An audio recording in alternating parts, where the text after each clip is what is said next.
ओम शांति। आज 25 अप्रैल 2024 बाबा के महावाक्य हैं, मीठे बच्चे, यह पुरुषोत्तम युग ही गीता एपिसोड है।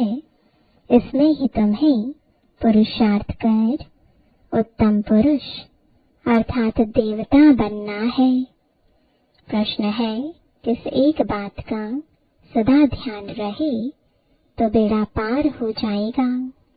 उत्तर है, सदा ध्यान रहे कि हमें ईश्वरीय संग में रहना है तो भी बेड़ा पार हो जाएगा। अगर संग दोष में आए, संशय आया तो बेड़ा विषय सागर में डूब जाएगा। बाप जो समझाते हैं उसमें बच्चों को जरा भी संशय नहीं आना चाहिए।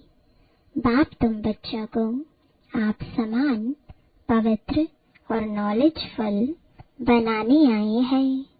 बाप के संग में ही रहना है। ओम शांति। भगवान वाच, बच्चे जानते हैं कि बाप वही राजयोग सिखला रहे हैं जो 5000 वर्ष पहले समझाया था। बच्चों को मालूम है, दुनिया को तो मालूम नहीं है। तो फिर पूछना चाहिए, गीता का भगवान कब आया? भगवान जो कहते हैं, मैं राजयोग सिखलाकर तुमको राजाओं का राजा बनाता हूँ, वह गीता एपिसोड कब हुआ था? यह पूछना चाहिए। यह बात कोई भी नहीं जानते हैं। अब तुम प्रैक्टिकल सुन रहे हो। गीता का एपिसोड होना भी चाहिए कलयुग अंत और सतयुग आदि के बीच में। आदि सनातन देवी देवता धर्म की स्थापना करते हैं तो जरूर संगम पर ही आएंगे। पुरुषोत्तम संगम युग है जरूर। भल पुरुषोत्तम वर्ष गाते हैं, परंतु बिचारों को पता नहीं है। तो मीठे मीठे बच्चों को मालूम है, उत्तम पुरुष बनाने के लिए अर्थात मनुष्य को उत्तम देवता बनाने के लिए बाप आकर पढ़ाते हैं। मनुष्यों में उत्तम पुरुष ये देवताएं यानी लक्ष्मी नारायण है। मनुष्यों को देवता बनाया इस संगम युग पर। देवताएं जरूर सतयुग में ही होते हैं, बाकी सब हैं कलयुग में। तुम बच्चे जानते हो, हम है संगम युगी ब्राह्मण। यह पक्का पक्का याद करना है, नहीं तो अपना कुल कभी किसको भूलता नहीं है। परंतु यहाँ माया भुला देती है। हम ब्राह्मण कुल के हैं, फिर देवता कुल के बनते हैं। अगर यह याद रहे तो बहुत खुशी रहे। तुम पढ़ते हो राजयोग, समझाते हो, अब फिर भगवान गीता का ज्ञान सुना रहे हैं और भारत का प्राचीन योग भी सिखा रहे हैं। हम मनुष्य से देवता बन रहे हैं। बाप ने कहा है, काम महाशत्रु है। इन पर जीत पाने से तुम जगत जीत बनते हो। पवित्रता की बात पर कितनी आर्ग्यू करते हैं। मनुष्यों के लिए विकार तो जैसे एक खजाना है। लौकिक बाप से यह वर्षा मिला हुआ है। बालक बनते हैं तो पहले पहले बाप का यह वर्षा मिलता है। शादी बर्बादी कराते हैं और बेहद का बाप कहते हैं, काम महाशत्रु है। तो जरूर काम को जीतने से ही जगत जीत बनेंगे। बाप जरूर संगम पर ही आए होंगे। महाभारी महाभारत लड़ाई भी है, हम भी यहाँ जरूर है। ऐसे भी नहीं सब फट से काम पर जीत पाते हैं, हर बात में टाइम लगता है। मुख्य बात बच्चे यही लिखते हैं कि बाबा हम विषय वैतरणी नदी में गिर गए, तो जरूर कोई ऑर्डिनेंस है। बाप का फरमान है, काम को जीतने से तुम जगत जीत बनेंगे। ऐसे नहीं जगत जीत बनकर फिर विकार में जाते होंगे। जगत जीत यह लक्ष्मी नारायण है, इनको कहा जाता है संपूर्ण निर्विकारी। देवताओं को सब निर्विकारी कहते हैं, जिसको तुम राम राज्य कहते हो। वह है वॉइसलेस वर्ल्ड, यह है विशियस वर्ल्ड, अपवित्र गृहस्थ आश्रम। बाबा ने समझाया है, तुम पवित्र गृहस्थ आश्रम के थे, अब 84 जन्म लेते लेते अपवित्र बने हो। 84 जन्मों की ही कहानी है। नई दुनिया जरूर ऐसी वॉइसलेस होनी चाहिए। भगवान जो पवित्रता का सागर है वही स्थापना करते हैं, फिर रावण राज्य भी जरूर आना है। नाम ही है राम राज्य और रावण राज्य। रावण राज्य माना ही आसुरी राज्य। अभी तुम आसुरी राज्य में बैठे हो। यह लक्ष्मी नारायण है, दैवी राज्य की निशानी। तुम बच्चे प्रभात फेरी आदि निकालते हो। प्रभात सवेरे को कहा जाता है। उस समय मनुष्य सोए रहते हैं, इसलिए देरी से निकालते हैं। प्रदर्शनी भी अच्छी तब हो जब वहाँ सेंटर भी हो, जहाँ आकर समझे कि काम महाशत्रु है। इन पर जीत पाने से जगत जीत बनेंगे। लक्ष्मी नारायण का चित्र साथ में जरूर होना चाहिए, क्रॉस लाइट का। इनको कभी भूलना नहीं चाहिए। एक यह चित्र और सीढ़ी। ट्रक में जैसे देवियों को निकालते हैं, ऐसे तुम यह 2-3 ट्रक सजाकर उसमें मुख्य चित्र निकालते हो तो अच्छा लगता है। दिन प्रतिदिन चित्रों की वृद्धि भी होती जाती है। तुम्हारा ज्ञान वृद्धि को पाता रहता है।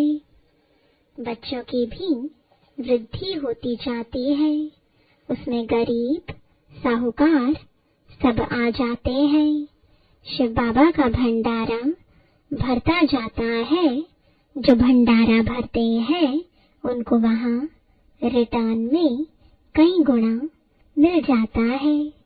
तब बाप कहते हैं, मीठे मीठे बच्चों, तुम हो पदम पति बनने वाले, सो भी 21 जन्मों के लिए।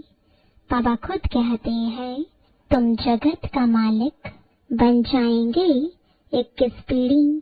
मैं खुद डायरेक्ट आया हूँ, तुम्हारे लिए हथेली पर बहिश्त लाया हूँ। जैसे बच्चा जब पैदा होता है तो बाप का वर्षा उनकी हथेली पर ही है। बाप कहेंगे, यह घर बार आदि सब कुछ तुम्हारा है। बेहद का बाप भी कहते हैं, तुम जो मेरे बनते हो तो स्वर्ग की बादशाही तुम्हारे लिए है 21 पीढ़ी, क्योंकि तुम काल पर जीत पा लेते हो। इसलिए बाप को महाकाल कहा जाता है। महाकाल कोई मारने वाला नहीं है, उनकी तो महिमा की जाती है। समझते हैं भगवान ने यमदूत भेज मंगा लिया, ऐसी कोई बात है नहीं। यह सब है भक्ति मार्ग की बातें। बाप कहते हैं, मैं कालों का काल हूँ। पहाड़ी लोग महाकाल को भी बहुत मानते हैं। महाकाल के मंदिर भी हैं, ऐसे झंडियां लगा देते हैं। तो बाप बैठ बच्चों को समझाते हैं, यह भी समझते हो कि राइट बात है। बाप को याद करने से ही जन्म जन्मांतर के विकर्म भस्म होते हैं, तो उसका प्रचार करना चाहिए। कुंभ के मेले आदि बहुत लगते हैं। स्नान करने का भी बहुत महत्व बताया है। अब तुम बच्चों को यह ज्ञान अमृत 5000 वर्ष के बाद मिलता है। वास्तव में इसका अमृत नाम है नहीं, यह तो पढ़ाई है। यह सब है भक्ति मार्ग के नाम। अमृत नाम सुनकर चित्रों में पानी दिखाया है। बाप कहते हैं, मैं तुमको राजयोग सिखलाता हूँ। पढ़ाई से ही उच्च पद मिलता है, सो भी मैं पढ़ाता हूँ। भगवान का कोई ऐसा सजा हुआ रूप तो है नहीं, यह तो बाप इसमें आकर पढ़ाते हैं। पढ़ाकर आत्माओं को आप समान बनाते हैं। खुद लक्ष्मी नारायण थोड़े ही है जो आप समान बनाएंगे। आत्मा पढ़ती है, उनको आप समान नॉलेजफुल बनाते हैं। ऐसे नहीं, भगवान भगवती बनाते हैं। उन्होंने श्री कृष्ण को दिखाया है, वह कैसे पढ़ाएंगे। सतयुग में पतित थोड़े ही होते हैं, कृष्ण तो होता ही है सतयुग में। फिर कभी भी श्री कृष्ण को तुम नहीं देखेंगे। ड्रामा में हर एक के पुनर्जन्म का चित्र बिल्कुल न्यारा होता है। कुदरत का ड्रामा है, बनी बनाई बन रही। बाप भी कहते हैं, तुम हो बहू इस फीचर से, इसी कपड़े में कल्प कल्प तुम ही पढ़ते आएंगे। हो बहू रिपीट होता है ना। आत्मा एक शरीर छोड़ फिर दूसरा वही लेती है जो कल्प पहले लिया था। ड्रामा में कुछ फर्क नहीं पड़ सकता है।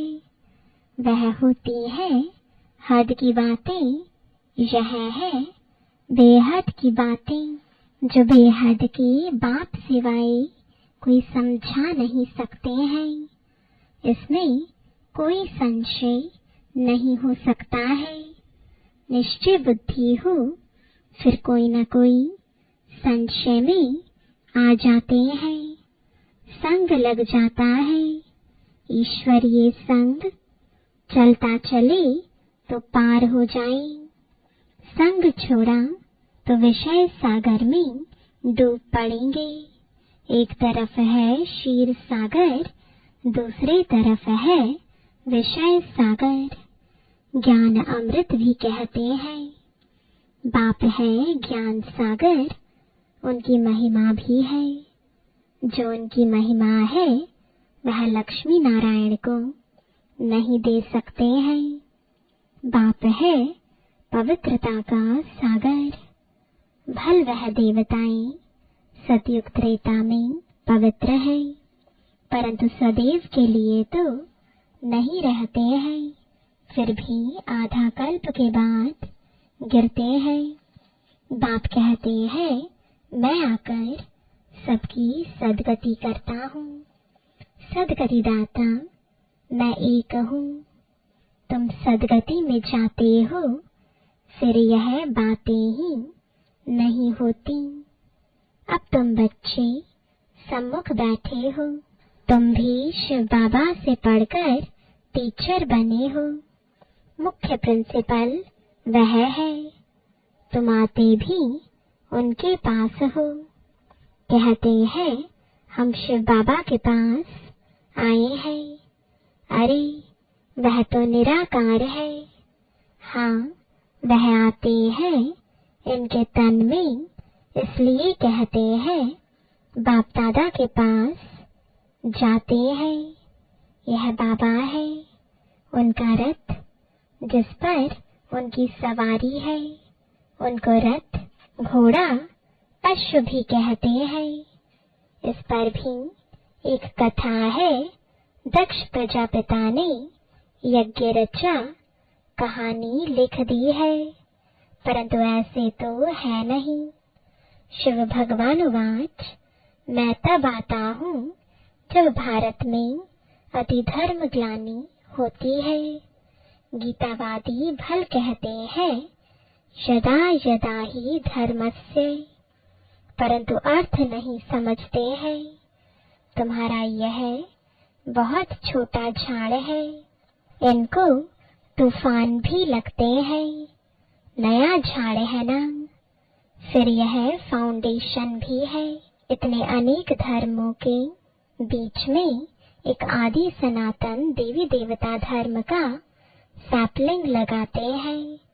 कितनी मेहनत है, औरों को मेहनत नहीं लगती है। वह ऊपर से आते रहते हैं।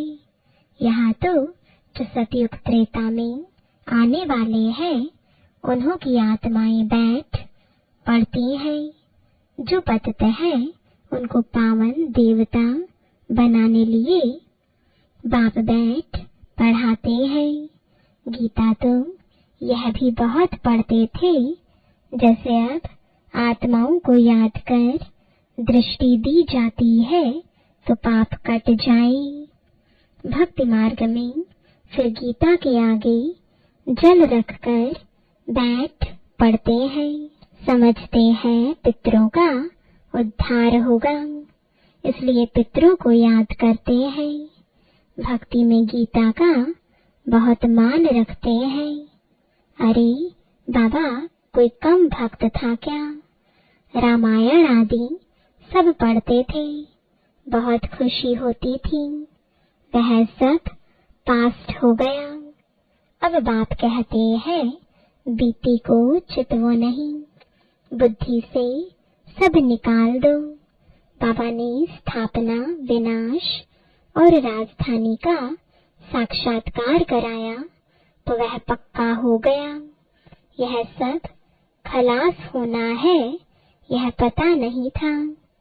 बाबा ने समझा यह सब होगा, देरी थोड़ी ही है, हम जाकर फलाना राजा बनूंगा। पता नहीं बाबा क्या क्या समझते रहते थे। तुम बच्चे जानते हो बाबा की प्रवेशता कैसे हुई। यह बातें मनुष्य नहीं जानते हैं। ब्रह्मा, विष्णु, शंकर का नाम तो लेते हैं, परंतु इन तीनों में से भगवान किसमें प्रवेश करते हैं अर्थ नहीं जानते। वो लोग विष्णु का नाम लेते हैं। अब वह तो है देवता, वह कैसे पढ़ाएंगे? बाबा खुद बतलाते हैं, मैं इनमें प्रवेश करता हूँ, इसलिए दिखाया है ब्रह्मा द्वारा स्थापना, वह पालना और वह विनाश। यह बड़ी समझने की बातें हैं। शिव भगवान वाच, मैं तुमको राजयोग सिखलाता हूँ। वह भगवान कब आया जो राजयोग सिखाया और राजाई पद दिलाया, यह अभी तुम समझते हो। 84 जन्मों का राज भी समझाया है, पूज्य पुजारी का भी समझाया है। विश्व में शांति का राज्य इन लक्ष्मी नारायण का थाना, जो सारी दुनिया चाहती है। जब लक्ष्मी नारायण का राज्य था तो उस समय सब शांति धाम में थे। अब हम श्रीमत पर यह कार्य कर रहे हैं, अनेक बार किया है और करते रहेंगे। यह भी जानते हैं कोटों में कोई निकलेगा, देवी देवता धर्म वालों को ही टच होगा। भारत की ही बात है, जो इस कुल के होंगे वह निकल रहे हैं और निकलते रहेंगे। जैसे तुम निकले हो वैसे और प्रजा भी बनती रहेगी। जो अच्छा पढ़ते वह अच्छा पद पाते हैं। मुख्य है ज्ञान योग। योग के लिए भी ज्ञान चाहिए। फिर पावर हाउस के साथ योग चाहिए। योग से विकर्म विनाश होंगे और हेल्दी वेल्दी बनेंगे। पास विद ऑनर भी होंगे।